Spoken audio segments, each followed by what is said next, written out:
Welcome to the Bank First Ranger Hour.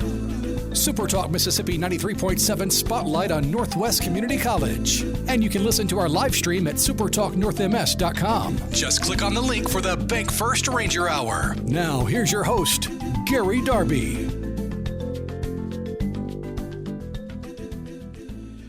Hello again, friends. Welcome to the program as we work on a Thursday here on Super Talk Radio 93.7. Bank First Ranger Hour. What we do, and it's all Northwest Community College, and today, athletics. First and foremost, the women's basketball team won Region 23. They are getting ready next week to prepare and play for, now, a national championship. We'll talk with the head coach, LaTaryl Williams. I believe we've got a player that's going to be with us as well, and that will be coming up here in about 12 minutes or so. When we're done, baseball coach Mark Carson returns to the show. They played last night in Fulton. A lot of runs scored, long baseball games. Probably got in a little late, but he's going to get up and go with us today and talk with us in the second half of the show. And we do have other things that we'll mention. We'll be sure to get to you and talk about before the show is done. That's what we have in store for you today here on the Bank First Ranger Hour. And just in case, maybe in a few minutes, you got to step away from how you're listening to this show. Whether you're driving and listening, whether you're doing it on your app on your phone, streaming it on your computer, whatever it might be. We'll have this program saved and then locked and loaded, hopefully by the afternoon, in the podcast form. Anywhere you go find your podcast, you can go find the discussion about women's basketball, baseball, and the other things that are happening at NWCC as we speak. I hope that our friends who won tickets to see the Blue Man Group at the Heindl Center enjoyed themselves last night, as well as all of you that might have been in attendance to see that great group make their way through North Mississippi and sit down at the Heindl Center and enjoy some midweek entertainment. Next up on the docket, if you like comedy, you'll like this guy, Larry the Cable Guy. He's coming in to Senatobia next to the Heindl Center, coming in on the 28th. So before the month is over, you'll get that opportunity to do that, and then we'll start talking with you about what's left in the spring session as future shows come about. So still more good things happening at the Heindl Center later in the month when you get an evening with Larry the Cable Guy. Go get those tickets or go buy them for someone else. Good present, good gift, whatever it might be. Heindl Center's got you covered in all different ways. HeindlCenter.org. HeindlCenter.org. Today, again, is the Bank First Ranger Hour. Women's basketball discussion first. Baseball after that. Other things that we will bring to your attention. And then tomorrow, we come in. Jake Thompson will be in studio with me on a Friday, and we will chat about NCAA basketball. We'll talk about baseball in the Southeastern Conference. We'll recap a few other things in tomorrow's program as we try and put a spotlight on a lot of different things here in our portion of Mississippi. 9:14 as we hit the timeout. And when we come back, we're going to talk the Region 23 champion Northwest women's basketball team.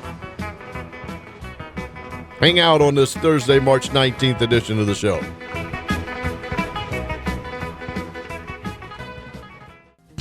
Please do. We encourage you to text message in at any point in time.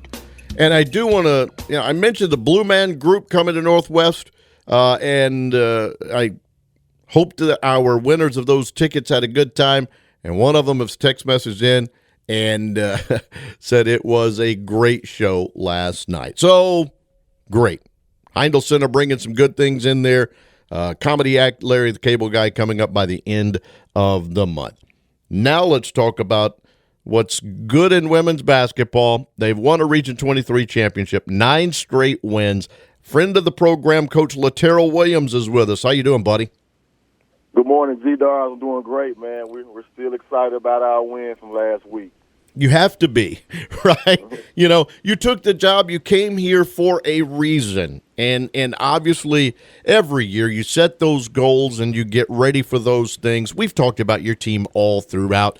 It's a special bunch. I want you to talk about them as a group, and then we're going to bring in one of your players, but a special bunch that's playing really good basketball right now. Special group. We had this conversation last year when they were freshmen about, this team was put together to be special and win a championship. And, we didn't see that last season because of so many inexperienced players on the roster. But this group stayed together. They weathered some storms, literally ice storm, and, injuries and things of those nature that happened throughout the season. And, they could have easily threw the towel in and mailed it in, but, they stuck together. They persevered. We got hot at the right time, started playing our best basketball down the stretch, and these sophomores really led our group to the championship that we got last week down the Pearl River. I know we're going to speak to, and I'm going to bring her in next, but Dekyra Mitchell, can you talk about our person that's sitting there with you and what she's been able to do this year?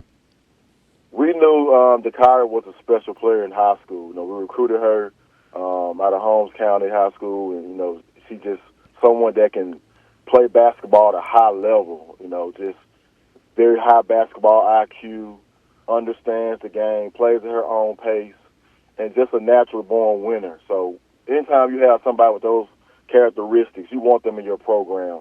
Unfortunately, we didn't get a chance to sign her freshman year, but she made the transfer over to her sophomore year and joined the West, and she's been everything as best advertised. She's a true winner, our leading scorer, and sometimes when things look a little shaky on the court, she comes up with a big shot, a big steal, and just make a game-winning play for us, and she's been doing it all season. Let's bring Dekyra in now, and we'll get you to respond on a few things. But what we typically do, and I told you this before we got on the air, I get students a lot, whether they're in sports or no matter what they are at Northwest, and we kind of get a little, why you chose Northwest, right? First of all, you did, after high school, go to Mississippi Gulf Coast, but what brought you to Senatobia for season number 2? First of all, Dekyra, welcome to the show, and then now step on in and tell us why you chose to come play with Coach Williams in this group. I felt like it was a better opportunity. There was a lot of good players coming back, so I wanted to play with them. And so now that you've made it through, right, is it a team that, and it looks like it is, right, and Coach will explain, I've been the play-by-play voice of Ole Miss men's basketball this year, and watching a team try and gel and come together, did it take long for you to get in that mix, to find that team? Like, we know we can share the basketball and any one of us can take control of a game. How long did that take, and what was that like? I don't think it took long, like normally sometimes. So I don't think it took long. It was an easy process, though. Coach Williams, 9 straight. Has it been offensive, defensive? What's been the catalyst that's helped make you, since we talked last, get on this big run and win this championship? Since July of last summer, we talked about our defense being our bell horse for the season. Our go-to when things weren't going well, we can always pack our defense and travel with us.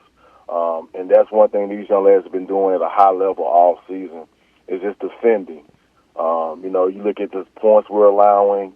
I think it's around 55, 56 points per game. Every time we held a team under 60, we've won this season. So that's one thing we held our hat on, is our defense. And it always starts with our guard play. Layla Hampton and Dekyra has done a great job just pressuring the basketball, making it difficult for the opposing team to just run their sets, along with Zoe Metcalf and Janiah Davis, just guarding the better perimeter players on our opponent's team. And then Lauren Story and Dekyra Bland just anchoring the defense in the paint. So it's been a total team effort on the defensive side, and that's been probably our strength all season, and it shows right now because we're really playing at a high level on the defensive end. Dekyra, he's talking about defense. I know there was some foul issues in that fourth quarter in that last game. How do you defend when you're playing with those fouls and do those things in a smart way so that you're still out on the floor when that buzzer finally sounds and you've won the game? Can you take us through that? We really just got to play smarter. With that, I mean, what? So how do you do that? Use the feet more, stay in front, no hands. What did you do that played smarter so you could be out there? I followed the scouting report after I know I had my third foul. Couldn't foul no more, so I just went back to the scouting report. All right, Coach, scouting report. You've been, you now have a new team to start looking at. So what can you tell us about Dodge City? Dodge City, they're nationally ranked. I think number 9th in the country, number 1 in the country in 3 points make and 3-pointers attempted throughout the season. So, we understand the task at hand. We got to defend the 3-point line at a high level, chase down the lone rebounds. Because anytime the team shoots a lot of threes, there are a lot of lone rebounds. So we understand we got to defend the 3-point line. Don't give many open looks for their perimeter shooters, and just really make them take a lot of contested twos. So they're a very talented team. They're very disciplined. They like to run their offense. So we got to kind of find a way to disrupt their timing and make it difficult for them to find their open looks within their sets. 24 teams are still playing, and who knows how they decide who gets seeded once. We all complain about committees. Right. And exactly. You know what I'm saying? And whoever. It doesn't matter when we get to this point. Everybody has a gripe along the way. But when you saw 23 out of 24 show up beside your team's name and then the players themselves, what have you guys used that maybe as fuel? Or are you just like, look, we are who we are. We know that. We're just going to go play. Doesn't matter who you put us against. I think it's a little bit of both. When the selection committee announced us at 23, I looked at the reactions of our players, and they didn't seem to be too excited about it. I mean, we had a really tough non-conference schedule. We played Trinity Valley, who was a nationally ranked team. We played them twice this year. We played Three Rivers, who was a top 4 team. At the time we played them, those 2 teams made it to the national tournament. Played Kilgore, who was a nationally ranked team at the time. So we really felt like we have been battle-tested, and we did really well against those teams. So to see number 23 across our, next to our name, it was kind of a slight against us, and we understand that. But at the same time, every team is 0-0 right now, and the best team who steps out on the court, regardless of their record, regardless of what they've done in the regular season, it really doesn't matter. It's who's on the best, who's going to play their best basketball that day. So we're excited about the opportunity. We're not going to take that for granted. But it is a little bit of motivation when we saw that number 23 beside our name. I'm going to go away from basketball to Dekyra with the last question for you. Then I'm going to come back to Coach. Your bio says you like playing video games in your spare time. What games do you play? What are you? You're going to play a video game against somebody else. They're not going to beat you. What is it? Probably Fortnite. Fortnite? Hey, see, I've got little ones. I'm familiar with that at least. I don't step into that realm with them because I know I wouldn't be able to do that. Why Fortnite? What is it about that? I just fun. Battle. Anything else that you play? No, that's it. That's it. Just Fortnite. Yeah? Will you do that on the bus on the way down? Is that a way to kind of, I don't know, not just kill time, but maybe mentally kind of take you away from, what you got to do on the court or everything in life? I'll probably watch it. I hear you. Coach, last thing for you. Look, it's still just about Northwest being Northwest, right? No matter the opponent, you've got to be the team that you are. You talked about guarding the three. You talked about all of that. But it's Northwest being Northwest. And then how will you take these next few days to continue to prepare yourself for next week? Just staying sharp. You know, we got some practice guys who've been working with us all year. And I give a big shout-out to those guys because they've been very instrumental in our success this season. You know, just helping out being a scout team each and every night. But we're just coming in, kind of staying true to what we've been doing all season. You know, we get a lot of shots up early in practice, a lot of individual skill work in practice, and then we like to play a lot of 5-on-5 and just kind of work on our game plan against the practice guys. So not a lot won't change. You know, we won't go as hard as we get close to the game, but from now up until, I would say, Monday or Tuesday, we're going to go push our girls really hard, try to keep them sharp and keep them fresh for the game on Wednesday. All right, best of luck to you. It's 12:15 on Wednesday in lovely Lake Charles, Louisiana, as you go down. Yes, sir. and stay a while, okay? And, you know, it was in Wyoming last year, and just talking to a coach that went to the national tournament last year, from our league, and once they got to Oklahoma, their team was ready to turn around and come back. They said the trip was entirely too long. So it being in Lake Charles is right up our alley. You know, we're still in the South region. Our family and friends and fans can travel down and come support us. So, you know, it's really ideal for us to have it this close. Well, congratulations so far. More work to do, Coach. Good luck to you, Dekyra. Good luck to you, and I appreciate both of you being on the show. One more thing, G-Dog. I just want to give a shout-out to some special people that just helped us through this point. The ones that laid the foundation for our program since I've been here, you know, Lily Whitley, Zaria Glover, Marion Jenkins, Kayla Mitchell. We inherited those players our first year. They stuck around for their second year, and we wouldn't be here going to the national tournament if they didn't stick around and help us get this program going in the right direction. So my hats off to those young ladies. And I know they've been supporting us from afar. Absolutely. Good luck. We'll talk to you later. Thanks, D-Dog. All right. There he is, LaTaryl Williams, head coach of the Northwest women's basketball team. 9 straight wins. So right now, currently, as the Region 23 champion, 23-8. They went 11-3 in conference play, won their last 6 in the regular season, and then in the Region 23 tournament, they beat Jones in Senatobia 61-56, then down in Poplarville, got a 77-60 win over Itawamba, and then beat Pearl River for the Region 23 championship 60-55. They are the 23rd seed in the 24-team field. They will take on the 10-seed Dodge City.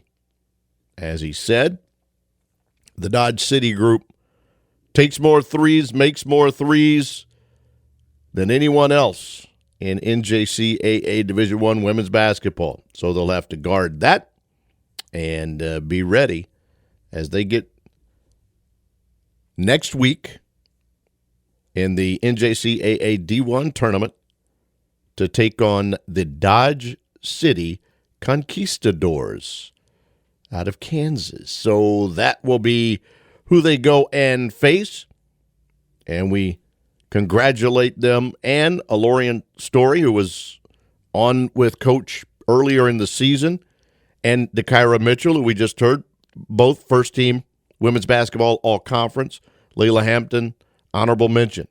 And so all MACCC honors handed out, and now they'll go try and keep working towards a national title. Best of luck. All right, we break, we come back, and we'll talk baseball next, okay? So let's move on this Thursday, March 19th.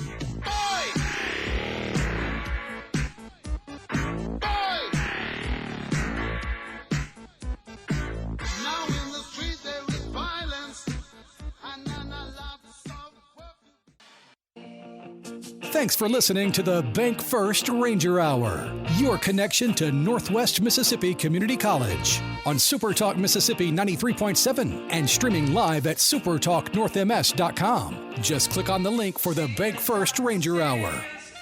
Shout out again to the Northwest women's basketball team. Next week on a Wednesday, 12:15, Lake Charles, Louisiana, they will be in the NJCAA Division I Women's Basketball Championship against the 10-seed Dodge City. Good luck to Coach Williams and company. Now, baseball. Coach Mark Carson's back with us. We joked before getting on.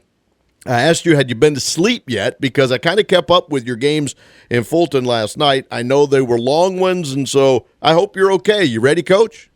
I'm ready to go. Let's go. First of all, I know you guys as an entire athletic department. Pull for one another. What about the job Coach Williams has done in that women's basketball team?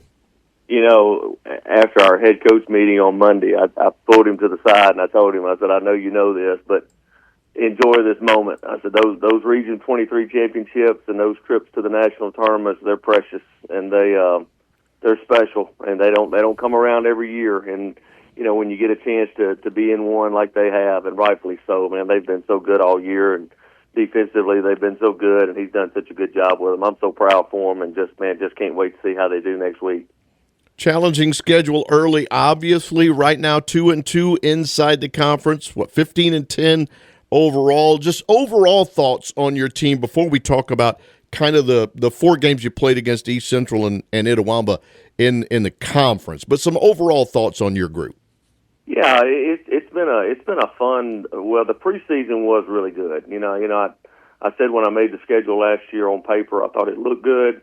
When you start looking at it in January and February, you know, I'm kind of scratching my head thinking, you know, what in the world was I thinking here? You know, with the way we strengthened it up, and but it was good for us. You know, we beat some really good people, and we won some really close games, and I think that's prepared us for where we are right now in this MACJAC conference schedule. But it was good. We had a lot of kids that got a lot of playing time and tried to get ready. And, of course, we had to fight the 13, 14-day ice deal, and that kind of really set us back. And I think we're still recovering from that, to be honest with you, especially with injuries and that type thing. But it was a good preseason. You know, we beat I think so far we've beat 5 ranked opponents, and which I think is really, really good. And so it's kind of laid the groundwork for what we have to do within the conference, you know. Finding a way to win. Let's talk about those 4 conference games. East Central, number 1, you won 12-11, you lost 14-10, and then yesterday, Itawamba, you win 15-13, and then lost in 8 innings, 9-8. Just finding a way to win. Can you lead us through those? Yeah, you know, if you have not had a chance to watch us play, if you're listening, if you want to watch some exciting baseball, we've been an exciting bunch to watch. And if you come and we go down 7-2 or 8-2, just go get a Coke or something. Come on back and watch, because we're coming back. I mean, it's been. I told them the other night in the huddle, they have taught me don't ever doubt me, and you know, we've had some really comeback wins, but we've had to do just what you said. We've had to find ways to win, and I can't say there's one part. If you look at the game of baseball and you look at pitching, hitting, and fielding, we don't have one of those that's just stood out above the other. And so we've had to find ways to win. Some days it's been, you know, making a crucial play. Other days it's been hitting a 3-run homer to walk it off, and then the other days it's been making a big pitch and getting a big out. So we've done it a variety of ways, and you know, we're going to have to continue to do that. I mean, it's, you know, we're 2-2 in the conference, and I think we may have played the best 2 offensive teams in the conference already, and I think you can kind of see that with the scores are kind of indicative of that. But you know, I think we're probably 3 or 4 pitches away from being 4-0 in the conference, and then on the flip side of that coin, we're probably 3 or 4 pitches away from being 0-4 in the conference. I mean, that's how good it is and how balanced it is, and that's kind of the whirlwind we've been through so far. And then if you look at the rest of the schedule, especially what's coming up, Meridian's nationally ranked, Gulf Coast is as well, East is going to be, you know, a battle as well. So this is not something that's going to stop, right? It's going to be these same type games. There's no doubt. You know, yesterday, yesterday was incredible. I mean, if you're a baseball fan, particularly if you like to watch people swing the bat, I mean, last night in Fulton was. I told somebody I don't know that I've seen anything like that. We were a pitch away twice from sweeping them at their place, and they hit a home run to either tie the ball game or put them up, and it's just one punch thrown after the other. One of the parents on the way to the bus last night, it was a mother. She kind of looked at me, and you could tell her nerves were shot, and her son was one of the ones that was such a vital role in the game, and she said, "Are they all like this?" I said, "Pretty much." I said, "It's not going to change, so get ready." Well, and that's part of stepping up a level from some of the high schools, right? You don't get a lot of this, right? They've always been the best and probably on the best teams in their area and have been on teams that may have won championships or whatever. But now, up and down the state of Mississippi, we know there's a lot of great baseball. And so as a coach and as a coaching staff, what are your conversations like? Like before you go and Saturday, travel to Meridian, what are your conversations like to get your thoughts together to pass along to the team before they play another nationally ranked team? Well, I'll take it back to Tuesday's practice, and it's Tuesday's practice was long. It was a lot of defensive mindset type stuff, and because it felt like there were some things that were just not doing well defensively, and maybe some base running things that we needed to work on, and one of the things is, we told them, and we'll continue to tell them, is the margin of error is so small. I mean, you don't want to put pressure on kids, but at the same time, the reality is you make one mistake and you get beat. And that's the difference in college baseball at any level versus high school baseball. And our guys hear me say this all the time, but a lot of times our guys in whatever high schools they were in, they were going to win that day because they played on a really good high school team and they had more horsepower. And just because what was written across their shirt, they were probably going to go out and win the game. They could make 2 or 3 errors. They could walk 3 or 4 guys. They could, their best player could go 0 for 4, and they're still probably going to win the game. And when you get to the next level, that's what you're fighting against. Because if you make one bad pick, sometimes if you make one throwing error, or if you fail to move a runner with nobody out or a man on second, little bitty things like that, that's just the margin of error you play with. And so, that's the one thing we preach. And again, it's a fine line. You don't want to over-preach it because you don't want guys to play tight and play nervous, and you want them to be able to have the freedom to play the game. But that is the truth of it, and that's what's so hard to think about this league sometimes. And then I don't know if you had an opportunity to watch any of the World Baseball Classic, but I tuned in especially on that last one. And as a Cincinnati Red fan, Eugenio Suarez is coming back to the Reds, and I'm sitting there thinking, pitch him high, he'll swing and miss, and instead one kind of little cement mixer, right, that stuck right there in the zone, and he punishes it. And that's the thing that you guys are dealing with too, obviously at your level. One mistake and it doesn't take much. It doesn't take much, and the other team is talented enough, they're going to take advantage of that. Yeah, that happened to us last night. I mean, we had the guy that hit the home run last night was in a pitcher's count. I mean, we were ahead in the count, and we were trying to elevate a fastball and see if we could get him to chase up, and we had a guy with some velo on the mound, and we missed. I mean, we missed. We threw the ball in the strike zone, and he made us pay for it. And that's what good hitters do. It's what professional hitters do, and good college hitters do. So you're exactly right. It's a fine line. All right, so I'm going to go back to that WBC a little bit. I'm an older guy. Obviously, we know that, and you're not as old, but I enjoyed I enjoyed the emotion. I'm okay if they don't bat flip all the, you know what I'm saying? But I enjoyed the passion that they played with. Are we seeing that with your team and the teams you're playing against as well? And how do you feel about that? Yeah, you did see it in the WBC. That's been a fun tournament to watch because, like I said, so much of professional baseball, 162 games a year. I want to be careful how you use the game monotonous, but the season does get monotonous. And sometimes, it's a grind to play with energy every day and that type of stuff. So you are seeing more of that in that World Baseball Classic. That was fun to watch.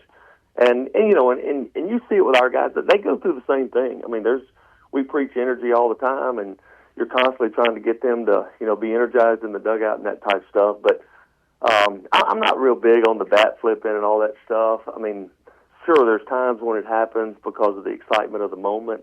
But man, junior college baseball especially, most of these guys, like last night at Etowamba, I'm looking at my lineup card, and every one of their guys that came to the plate, we knew who he was. Mm-hmm. I mean, we recruited them, or either they're from, a local area of ours. And then on the flip side of that, on our team, all their guys knew our guys. And so it's such a rival-type feeling most of the time, especially for us when we're playing northern opponents.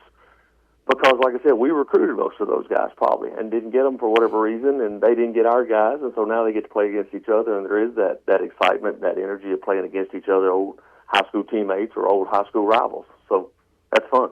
Yeah, absolutely. Looking at, the Etowamba roster right now and seeing a lot of DeSoto County, Oxford, Lafayette, right? And guys that you did watch along the way, and for whatever reason, some may have gone to Fulton, and you got the ones obviously that you wanted to as part of your program. All right, what's next with the schedule and take us through what you hope your team can do to kind of move forward now after these 4 tough ones you've already had. Yeah, well, I mean, unfortunately, it's you're right back on the road. I mean, we take today and try to catch our breath, and we're a little banged up. I mean, we're kind of like a football team right now. I mean, we look like we've been hit around a little bit, and so today we'll try to get off our feet a little bit, and late last night getting in, and so we'll try to hopefully kind of recuperate a little bit and get back on the practice field tomorrow and in the weight room and take our show back on the road to Meridian, who's a really good team. We've played them twice already. We've split with them once already in a non-conference event, and they're a solid club. You play down there, that it's when you play somebody at home, that makes it really tough, and so we got to go conquer that and try to figure out how to get that done, and then come back home next week to East Mississippi and Gulf Coast, and that's going to be really tough too. So I mean, it's like I said, unfortunately, you would love to be able to look on that schedule and say, man, I can't wait till we get to this game in 2 weeks, because then we get a breather. I mean, the breather comes in June when you're fishing, right. And it's over. I mean, that's when you get your breather. But so it's but you just keep on going. I mean, it's like I said, we had to shuffle some things around last night due to injuries that we didn't have, and and that's hurt us some. I mean, we lost 2 valuable parts of our pitching staff earlier in the year, and those guys won't be available this year, and then we've had a couple more since then. We've had a couple of position guys out with pulled quads and hamstrings and that type of stuff, but that's part of it. I was talking to one of the other coaches in the league the other night, and they were talking about the same thing, is just beat up a little bit, and that's what this game does to you. I mean, it's a daily grind, and you got to overcome injuries, and that's part of the process. Yeah, I would tell you to go get yourself some rest, but I would guess you've got to get a practice plan together and get ready to get this thing going today. Yeah, it is. We've got team pictures today, and like I said, we'll try to catch our breath from last night a little bit, and the guys will be in and out of the facility. When I say we have an off day, 90% of our guys, they'll be in the Castle Complex today, and they'll be hitting, and they'll be working, and they'll be getting their swings in, and they'll continue to do stuff. It's just not going to be an organized, scripted out practice. But back to work tomorrow and get ready to go. Thanks for the visit, my friend. Good luck, and we'll chat with you, I'm sure, before the season's done. Yeah, Gary, hey, real quick, if you got a minute. Yeah. March 28th, the Gulf Coast game at home. I know Patty Gordon and her crew there in the foundation office are helping us put together an alumni day. And so we're trying to invite all former players of any years. If you played at Northwest, we'd love to have you back on campus that day. We're going to have some barbecue being cooked, and they're going to sell barbecue plates, and we're going to have everybody that played at Northwest that's in attendance on the field in between games and kind of celebrate that. And so I know there's been some information sent out, and we'll continue to do that. But if you're hearing this and you're a former player or a parent of a former player, please spread the word. That's that Saturday game against Gulf Coast. It's 2:00 first game, and then we'll recognize players in between games. So it should be a fun day to come on back to campus. Absolutely. Thank you, Coach. Thank you, Gary. Appreciate it. Coach Mark Carson. His team splitting a pair in Fulton last night. Rangers won the first game, 15-13, and then the second game went an extra inning, and Itawamba won that one, 9-8. But they knocked off number one East Central in the first of the two games in the conference. East Central won the second one, 14-10. So there have been some high-scoring, close, dramatic endings. And now this weekend, on Saturday at 1-4, they're in Meridian at Skaggs Field against the number 19 Meridian Eagles. Next time for baseball in Senatobia at Jim Miles Field will be Wednesday of next week at 2 and 5. And then, as he said, on that Saturday, 2 and 5 o'clock, against number 24 Mississippi Gulf Coast. And they're doing an alumni weekend. If you are a former baseball player, or as he mentioned, parent of one of those players, they want you back in Senatobia and get a chance to honor those that have been a part of one of the best baseball programs in the state of Mississippi for a long, long time. Shout out Coach Mark Carson and the Ranger baseball team. Softball has picked up a couple of wins in a row as well, leading into yesterday, where they also played Itawamba, a nationally ranked team. They will host, it's the same schedule, just in a flipped situation, if you will, because Meridian softball team will be in Senatobia this weekend at 1 and 3 at the Ranger softball field. And so they have a couple of home dates coming up for Coach Bramlett and company, who got off to a really good start in conference play. Good stuff all the way around for today's program. We appreciate our guests for being on and chatting with us throughout. We will probably get an opportunity over the next couple of weeks with the soiree coming up to get a chance to talk a little bit more about that and some of the award winners and everything that's going on throughout that time. And then don't forget the next event at the Heindl Center for the Performing Arts, an evening with Larry the Cable Guy. It comes up on the 28th. Go to that website, heindlcenter.org, for tickets or whatever there. And if you need any information about Northwest Athletics, it's NWCCRangers.com. If you missed any of the show, we should have it in podcast form later today for you to check out. That's going to do this Thursday, March 19th edition of the show. We'll come back tomorrow with another North Mississippi Spotlight. So long.